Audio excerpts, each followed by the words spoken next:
비가 오나 눈이 오나 상인분들이 맘 편히 장사할 수 있도록 정부는 지난 20년간 수조 원을 들여 시장에 지붕을 씌웠습니다. 주차장도 넓히고 간판도 깨끗하게 정비했습니다. 겉으로 보기엔 대형마트 부럽지 않은 번듯한 쇼핑 공간이 되었습니다. 분명 환경은 좋아졌는데 정작 시장 안을 걸어다니는 손님은 찾아보기 힘듭니다. 지붕은 생겼는데 사람은 다 어디 갔을까? 수천억 혈세가 콘크리트와 철골 구조물에 쏟아지는 동안 왜 전통시장의 신뢰는 바닥으로 곤두박질 쳤을까요? 오늘 자영업 리포트는 화려한 시설 현대화 뒤에 숨겨진 진짜 불편한 진실을 파헤쳐봅니다. 우리는 흔히 시장은 정이 넘친다고 말합니다.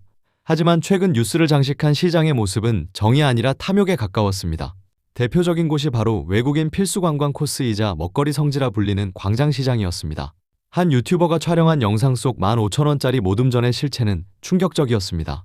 손바닥만한 접시에 담긴 몇 조각의 전, 누가 봐도 납득하기 힘든 가격과 양이었습니다. 이게 15,000원이라고요?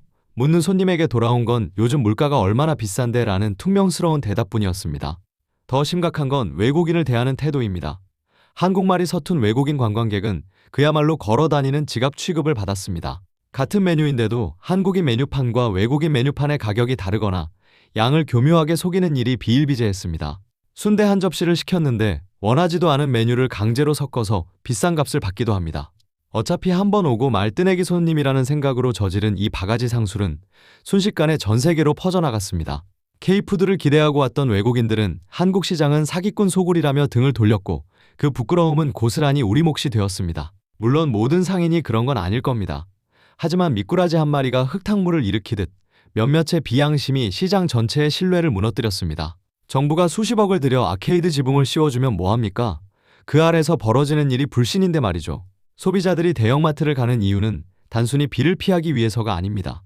가격표가 붙어있는 투명함, 정량 준수라는 믿음, 그리고 내가 낸 돈만큼의 가치를 보장받기 때문입니다. 하지만 수조 원의 예산을 쓴 전통시장의 소프트웨어는 여전히 30년 전에 머물러 있습니다.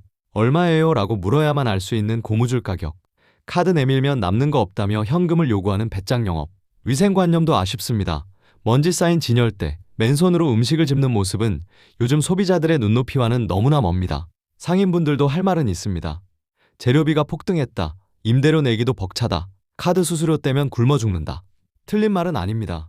자영업의 현실은 그 어느 때보다 가혹하니까요. 하지만 그렇다고 해서 손님을 속이거나 강매를 하는 것이 정당화될 수는 없습니다. 소비자는 냉정합니다.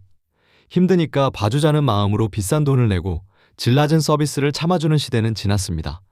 이제 전통시장은 기로에 서 있습니다. 세금으로 연명하는 관광지로 남을 것인가, 자생력을 갖춘 상권으로 거듭날 것인가. 지붕 공사는 끝났습니다. 이제 그 안을 채워야 할 것은 시멘트가 아니라 양심과 콘텐츠입니다. 예산시장이 왜 대박이 났을까요? 지붕을 새로 씌워서가 아닙니다. 상인들을 설득해 가격을 통일하고 위생을 뜯어고치고 믿고 먹을 수 있다는 신뢰를 팔았기 때문입니다. 광장시장 역시 최근 정량 표시제를 도입하고 자정 노력을 시작했다고 합니다. 늦었지만 다행스러운 일입니다. 하지만 보여주기식 단속에 그쳐서는 안 됩니다. 상인 스스로가 변하지 않으면 손님은 영영 돌아오지 않습니다. 우리 가게는 정직하다, 외국인에게도 똑같이 받는다는 당연한 원칙이 이제는 최고의 경쟁력이 되는 세상입니다. 카드를 환영하고 원산지를 속이지 않는 투명함만이 무너진 신뢰를 다시 쌓을 수 있는 유일한 벽돌입니다. 정부의 지원 방향도 바뀌어야 합니다. 토목공사에 돈을 쏟아붓는 대신 상인들의 의식을 바꾸는 교육에 투자해야 합니다. 겉모습만 번지르르한 청년몰을 짓기보다 기존 상인들이 변화된 트렌드를 익힐 수 있도록 도와야 합니다. 시장만의 강점은 분명히 있습니다. 마트에는 없는 사람 냄새, 즉석조리의 생동감, 덤을 주는 인심. 이 강력한 무기를 비위생과 바가지라는 오명으로 덮어버리지 않기를 바랍니다. 이번 설 명절, 대형마트도 좋지만 오랜만에 우리 동네 시장을 한번 들러보시는 건 어떨까요? 여전히 부족한 점이 보일 수도 있습니다.